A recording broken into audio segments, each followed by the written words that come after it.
রামচন্দ্রের প্রতি গভীর শ্রদ্ধাপূর্বক আমি শপথ গ্রহণ করছি যে আমি তন মন ধন দ্বারা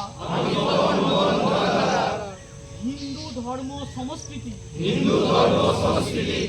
মঠ মন্দির মাতৃজাতি গোমাতা ও রাষ্ট্রের আজীবন সেবা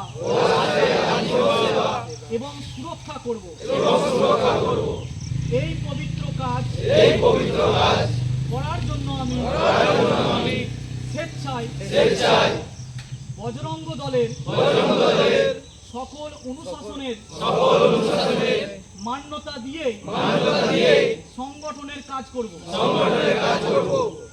জয় বজরংবলী। ভারত মাতা কি হর হর মহাদেব। জয় জয় শ্রীরাম।